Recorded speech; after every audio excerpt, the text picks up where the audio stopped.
black pilot. Don't you think it was an irresponsible statement suggesting that maybe these pilots aren't qualified or unqualified? No.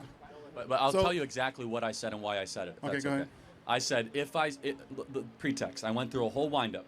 I said United Airlines is saying that they want 40% of all their pilots to be people of color or women. We have learned that we have relaxed standards anytime that we try to reach racial quotas. Anytime we reach racial quotas, we relax the standards. Standards for air traffic control, professors, or college. Why do we relax those standards when we try to reach DEI? Because you have no choice but to.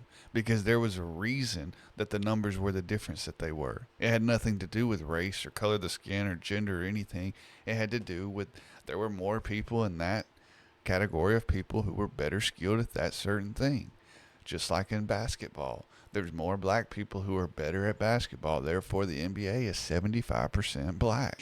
Therefore, when it comes to pilots or surgeons, if I see somebody who is black, as I said on the show, I'm going to hope that that person is qualified. That's what I said, which of course is legitimate, because they're begging the question, we're not hiring based on merit anymore. We're hiring based on race. Now, So when you see a black pilot, you wonder, boy, is that person there because they earned it or because they were placed there?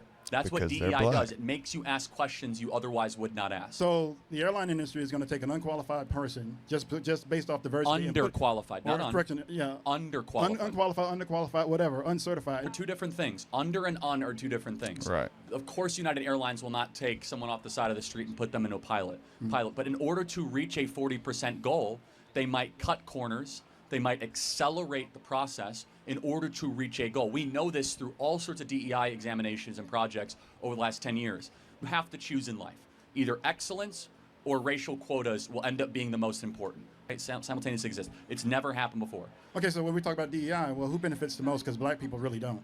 It's only like maybe 3 to 4% of black people actually benefit from those programs. So who benefits the most? Theoretically, if 40% of all pilots end up being black people or But people then, of but color. that's not. I actually looked it up. It's only like maybe about 6% of No, pilots their are black. goal is 40%, right? That's the point. It's like that's actually a great point. So they wanted to go from 6% to 40%. To 40, which is insane. And so you have to wonder, boy, you go from 6% to 40%, there's going to be a relaxing of standards. If I can rephrase this. So essentially when you talk about DEI, affirmative action, or anything to that effect. I'm against all of it, yeah. Okay, yeah, and that would be fine. The thing is that now But it's it's actually racist.